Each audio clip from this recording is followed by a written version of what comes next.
La batalla desconocida. Españoles contra samuráis en el siglo XVI. Hola a todos. Bienvenidos a otro fascinante vídeo en nuestro canal. Hoy viajaremos al siglo XVI para presenciar un enfrentamiento que pocos conocen, pero que fue una de las batallas más sorprendentes de la historia. En un rincón remoto de las Filipinas, un grupo de valientes soldados españoles se enfrentó a un enemigo inesperado, samuráis japoneses que, convertidos en temibles piratas, estaban aterrorizando la región. ¿Puede la legendaria Kitane superar la disciplina y la estrategia de los tercios españoles? ¿Qué ocurrió cuando estos dos colosos de la guerra chocaron en un combate mortal? Quédate hasta el final, porque esta historia no te dejará indiferente. Los primeros contactos entre europeos y japoneses se dieron en 1543, cuando comerciantes portugueses llegaron a Japón. Traían consigo mercancías exóticas y armas de fuego. A bordo de sus barcos, pintados de negro con brea para impermeabilizarlos, viajaban los primeros occidentales que pisaban suelo nipón. Aquellos barcos negros, o kurofune, no solo marcarían el inicio de un intercambio comercial, sino que también cambiarían la forma en que los samuráis libraban la guerra. Los portugueses comenzaron a vender armas a los japoneses, permitiendo que los samuráis adoptaran arcabuces y cañones en sus batallas. Pero lo que nadie imaginaba era que, décadas después, estas mismas armas serían utilizadas contra los europeos en una batalla brutal en el otro extremo del mundo. Las Filipinas, en aquel tiempo una colonia española, estaban en constante peligro.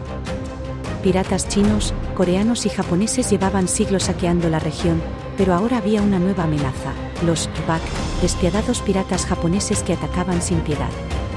Entre ellos había ranin, samuráis sin amo, que vivían por y para la guerra. Uno de estos líderes piratas era Taifusa, un caudillo japonés que estableció su base en Luzón, asolando la región con sus incursiones. Los ataques se intensificaron hasta el punto de que el gobernador español de Filipinas, Gonzalo Ronquillo de Peñalosa, escribió directamente al rey Felipe II. Le advirtió que estos piratas no eran bandidos comunes, estaban armados hasta los dientes con picas, arcabuces y armaduras de hierro. Y entre ellos había samuráis. Felipe II no lo dudó. Autorizó una misión que parecía suicida. Envió 7 barcos y solo 40 veteranos de los tercios para enfrentarse a un ejército de más de 1000 guerreros enemigos. Al mando de la expedición estaba Juan Pablo de Carrión, un veterano curtido en 1000 batallas, de 69 años, que sabía que esta podría ser su última lucha. Antes de llegar a su destino, la flota española encontró un junco pirata japonés que acababa de arrasar una aldea. Sin pensarlo 2 veces, Carrión atacó.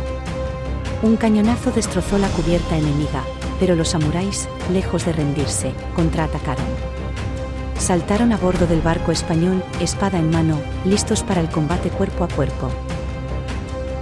Los tercios reaccionaron al instante. Formaron una muralla de picas, con los arcabuceros disparando desde atrás. Los samuráis, acostumbrados a duelos individuales, no estaban preparados para una lucha de formación. El junco japonés fue hundido, y la flota española continuó su camino hacia Cagayán.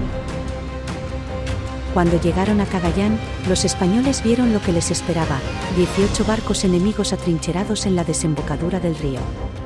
Carrión sabía que un ataque frontal sería un suicidio, así que ideó un plan. Atrajo a los barcos enemigos mar adentro, donde los cañones españoles fueron hundiéndolos uno a uno. Parecía una victoria total, pero aún quedaba la batalla en tierra. Más de 600 samuráis, con sus armaduras de guerra, avanzaron al amanecer para acabar con los españoles. Los tercios se prepararon, los piqueros delante, los arcabuceros detrás. Cuando los samuráis cargaron, los españoles resistieron, causando estragos entre sus filas. Durante 4 horas, el acero toledano se midió contra la legendaria Kitane, hasta que los samuráis, viendo su derrota inevitable, se retiraron.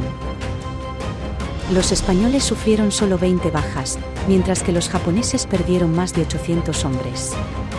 Fue la única vez en la historia en que samuráis y tercios se enfrentaron en combate directo, y España salió victoriosa.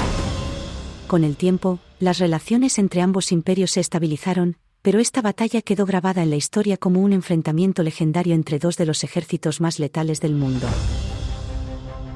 Si te ha fascinado esta historia, no olvides darle like y suscribirte para más relatos increíbles. Nos vemos en el próximo vídeo.